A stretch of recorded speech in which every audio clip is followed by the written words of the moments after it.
Hey guys, HostileWaffle here, and with Kerbal Space Program instead of my usual stuff.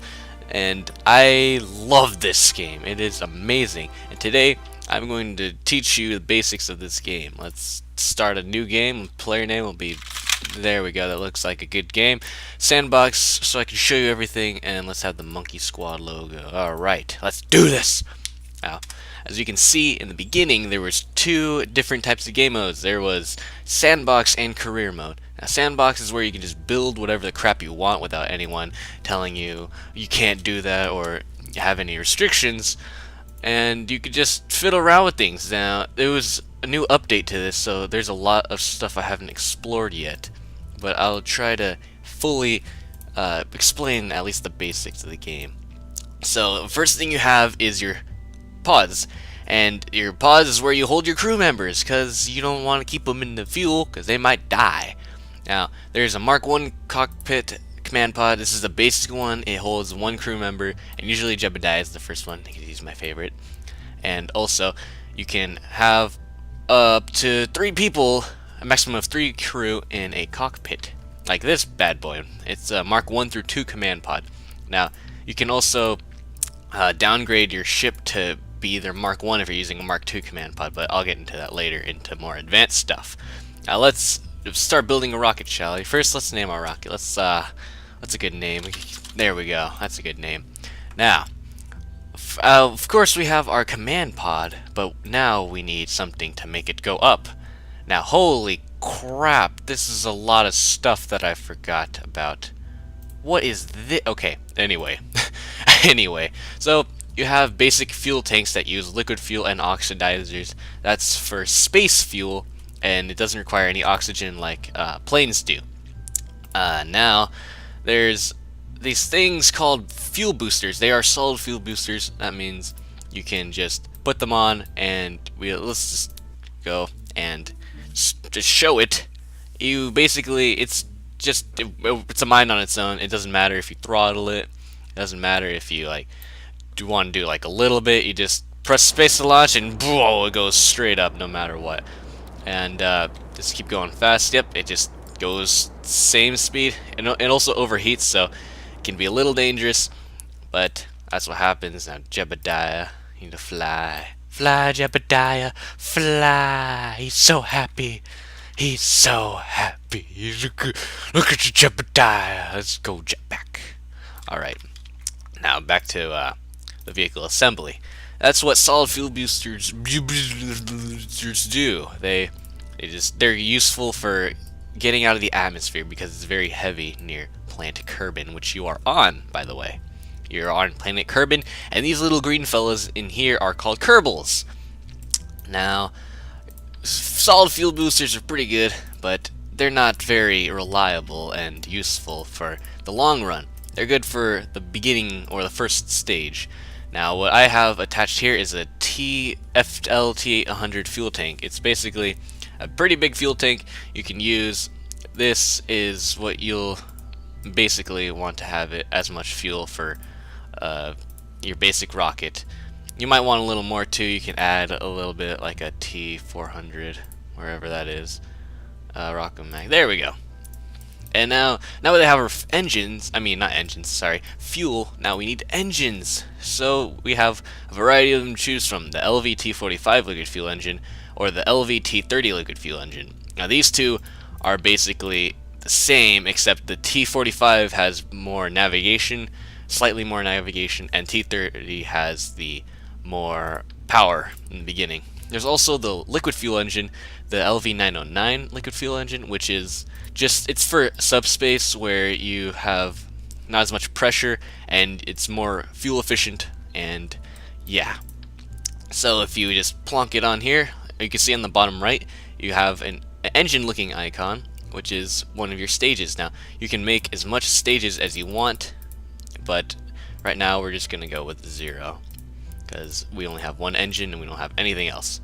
Now, this is a pretty simple rocket, but if you want to be a little bit cooler, you know, because there's cool kids out there, you want to go to structural tab and go to the bottom where it has the radial decouplers or the hydraulic detachment manifolds. Now these the hydraulic detachment manifolds are huge, so they're for the big old rockets that really like will have the giant fuels like this bad boy. But Jumbo 64 orange fuel tank that does not have orange juice in it is not very good for this rocket anyway. Now we're gonna use this bad boy, and we want it all to be symmetrical, because if you don't have symmetry, you're gonna either tilt too far in one place or you're going to go out of control. Now on the bottom here, there's symmetry mode and angle snap. Now angle snap, it makes it so that everything is evenly proportionate to divided angles. Like if you have symmetry mode of 3, then you can place 3 all evenly. If you can have all the way up to 8 too. So now let's go a little bit crazy here. I might overheat because of the excessive amount of stuff we're gonna put on, but right now we're gonna go put some solid fuel boosters on, and already you can see that, holy crap, might not work. Holy freaking crap. But it's, you know, it's pretty good stuff. Now if you want to, you can adjust your stages. Like if you want the liquid fuel engine to be running with the solid fuel boosters, and you can drag it to the stage. If you don't want to, add a stage and put it back. You definitely want your decoupler stage, which is this picture right here, to be after the stage of your solid fuel boosters or anything else that you want to detach when it's all gone. Because if you don't want to detach it while it's still going, because then you're freaking gonna lose fuel, and that's not good. Now let's save Kendrick and let's launch this bad boy. Hopefully he might not be able to actually balance it on there, so what we can go to structural, and this TT18-A launch stability enhancer will help you keeping your stability launched enhanced. Wow, holy crap. Now you always want to keep it in the first stage with all your other stuff, all your other engines, so that it can all start at the same time and you can have the most efficient launch. Now right before I press launch, I combine both of my solid fuel and my liquid fuel engines into one stage so that I can go super crazy. Now how to launch these things, since liquid fuel you can actually control, and these engines, solid fuel boosters, you cannot control, they just go straight up. If you hold shift to throttle up, you can make it go as hard as you can, and control is to throttle it down. And also there's T and R for SAS and RCS, but I'll get to that in a more advanced time. Now Jebediah looks ready to go, so let's throttle up, wait till it's all the way up, and then go blast off. And look, we're going very quickly. Holy freaking crap, that's very quick. Oh my gosh. I can use your WASD and Q and E to adjust your pinball thingy looking ball. It's your navigation ball in the middle, so you won't spin out of control. It's inverted too, except for the rolls, which is Q and E, so it's pretty tough to get used to. But once you get used to it, it's really helpful. Now, here we see all our solid fuel's gone, so we can press space to set off our stage, and they're gone. And look, our liquid fuel's still going up. Jebediah looks happy, oddly. Nah, he's always happy. Now we can, what we want to do is, well, I'm just showing it, just going straight up because it's a tutorial, but I can get into orbiting later.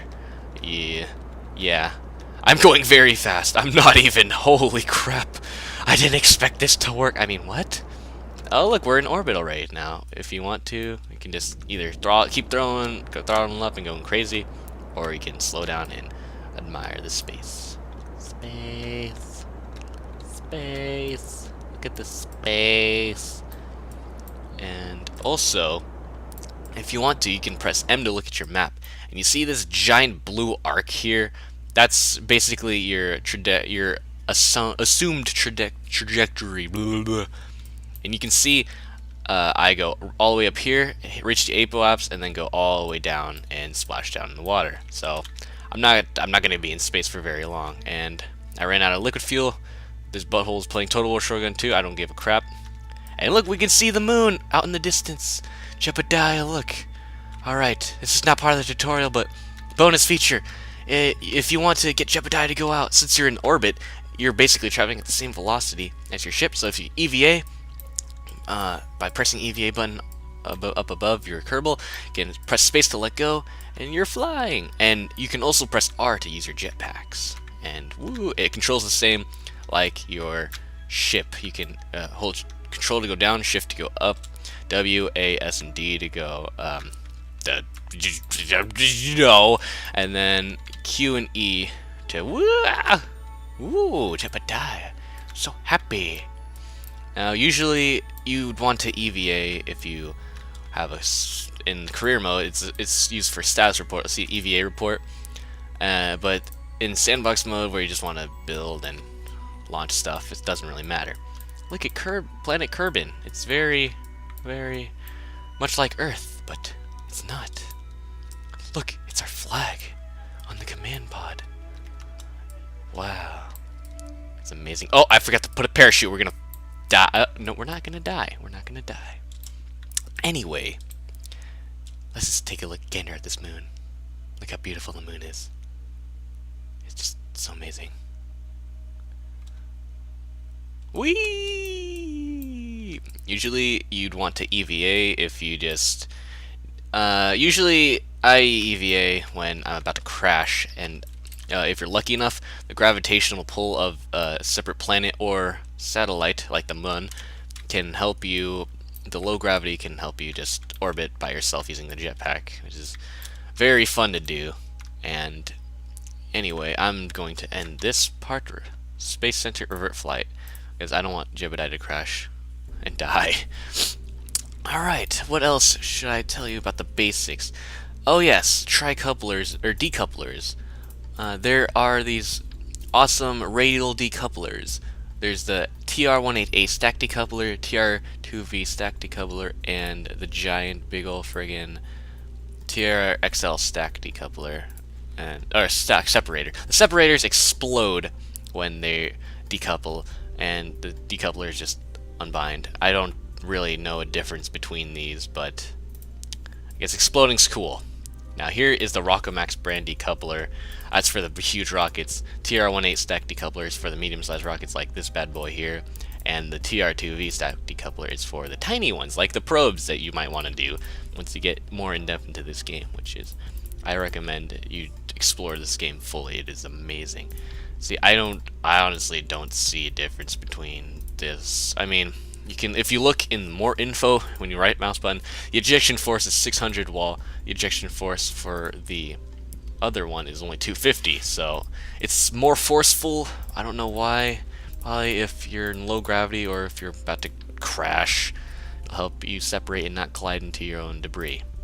Now let's onto the decouplers. You can place them right underneath your engine, and it'll create a new stage and a decoupler thingy.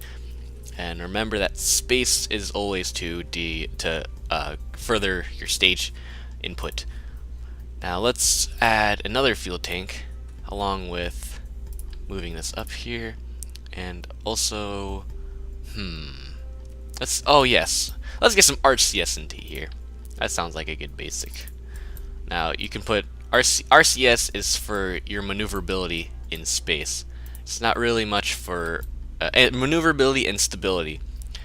It's usually not that good for on land unless you're really freaking shaky and you can't control it. But you can see the monopropellant for the RCS mini jets are in propulsion. But if you go to control, there's RV105 RCS thruster blocks are what you can do to help you out. I'll put it around in the middle here. And the Place Anywhere 7 linear RCS port, I don't really use it, but it's just oh yeah, that's right. It's basically you can put RCS wherever you freaking want. Just place a and then okay, no, let's not do that. Now this is gonna be a pretty good rocket. I'm gonna actually keep it at 1 T something 800 T800 fuel tank and put my T30 liquid fuel engine down here. And I want to have my very nice thruster, my solid fuel booster. So we're gonna have the regular decoupler all the way to 8, because why the heck not? And go to propulsion, get our solid fuel tanks. I actually want to use the bigger Rockomax solid fuel boosters because these are beasts. I mean, holy crap, look at this. It's pretty hard to put on though. Gotta be careful, because if you put it on the rocket instead of the decoupler, it will not detach when you decouple, and that's a problem. Now, I don't know if I want to include the liquid engine with the solid fuel boosters because it looks like it can do well on its own, but I'll do it anyway. Now, what I want to do with this after I get everything set up is, since it's going to be a heavier ship, right? So you might need to make it more stable. We already have RCS ports, but let's have some wings. That's a lot of freaking wow. Okay, about 2 or 3 would be ideal. They're just good for keeping your place stable. They're in the aerodynamics section on the top, and I can get into utility science and subassemblies later, but right now, pods, propulsion, control, structural, and aerodynamic. We will all cover, not in-depthly, but the basics today. And also, I forgot to mention this earlier, but if you want to have a more stable ship and you want to have the computer keep it steady for you instead of yourself, your wits and your dexterity, you can have these things in control. There's inline advanced stabilizer, advanced SAS module large, and inline reaction wheel. Now, the inline advanced stabilizer helps you to keep your ship steady without going.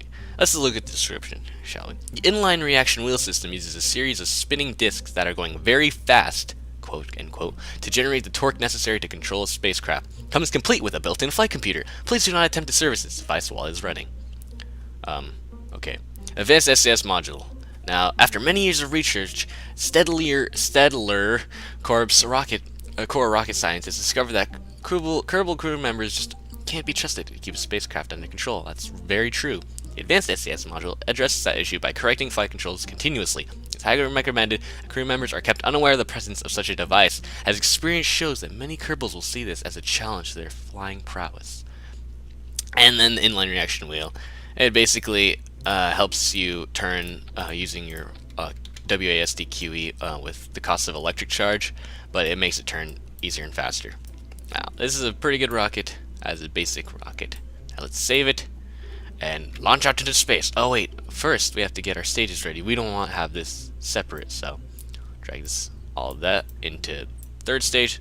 So it goes, this line of stages goes, it goes from bottom to top. So it'll be 3, 2, 1, and 0. So you can see the solid fuel boosters get detached first, and then the first tier liquid fuel engine with its fuel, and then the second tier liquid fuel engine. Everything looks good. RCS, SAS. I'll teach you guys how to enable it after we start launching. Now, once we start launching, focus on Kendrick. Yes, very, very nice. Our ship is a little wibbly wobbly, but that's okay because it's heavy. Now, there's 2 keys to put on RCS: R and T. R is to enable RCS, which you can. It helps you with, of course, turning and stuff, and keeping you stable. SAS helps you to keep it stable with a computer. Now let's go throttle up, and we'll see how this goes. See, I'm not doing anything. The wheel is, the ball, my bad, is doing very fine. Wings are basically not even doing anything. And we have tons of monopropellant. You can see on the top right the resources. The solid fuel is draining up a lot quicker than our liquid fuel, but we also have more liquid fuel stages and then solid fuel. And electric charge is being generated while your liquid fuel is burning, but it's also being used at the cost of your RCS and SAS. And monopropellant is for your RCS modules. Yes, I don't think it actually uses electric charge. And your liquid fuel and oxidizer is your basic fuels now. Going way up. I'm going really fast. I'm gonna angle trajectory. I'm burning. That's always a good thing to do. Alright, decouple. Oh gosh, SAS on. Alright, it helps you maneuver. Now, once you get really high up, you want to around 15,000 feet. Angle yourself in a trajectory that'll help you orbit. I'm already almost out of liquid fuel here, so once that's gone, decouple and start on our second tier. That's already looking really well. RCS is helping us keep control, and the SAS is helping it not go crazy. And look, we're already going very quickly out of the atmosphere. I just made a basic freaking spacecraft that could get us to orbit. Holy frick. Alright, now that we're in orbit, basically out of the atmosphere almost, we have to get our apps up. But yeah, you can see what I'm doing. I'll discuss orbiting and launch and all that stuff in a different date. But let's talk more about the basics. Ooh, SAS is really wonky. Alright, now as I'm going to orbit myself, it's good that you want to keep your fuel nice and proportionate to your ship. You don't want to have too much in one place. Saying if you start in the beginning with a ton of fuel and then you're in orbit with barely any fuel at all, you're not going to go anywhere and you're going to have to scrap your flight. There's also docking in this game, which is very fun. I've never actually docked. It's very hard to dock. It's one of those very advanced things to do, but once you do it, it's so satisfying. Trust me, I don't even have the experience, but we're going to orbit into space now. It's going to be very good. And shut up, phone, I don't care! I'm doing a tutorial! And look, we can say hi to Kerbin. And you can see, Apps is growing. I can actually make it to the moon. What the frick? Oh, I don't want to. My periapps is actually very low. That's not a good thing. There's so much things you have to keep in note in Kerbal Space Program. A lot of stuff. But anyway, I'm just gonna increase the apps of my place. Yeah, not the apps, the periapses, so that I can have a nice orbit. And there we go. Now we can time warp by using our it's comma and period on your what's it called? Yeah, it's a keyboard. Or it's the left and right arrows, and basically right arrows to time warp faster, left arrows to time warp slower. And yeah, this is all for the basic tutorial. I hope you guys enjoyed, and I hope you have a wonderful time playing this amazing game. Hey guys, HostileWaffle here, and I'm with Kerbal Space Program. This intro sucks. Alright. Hey guys, freaking 1, 2,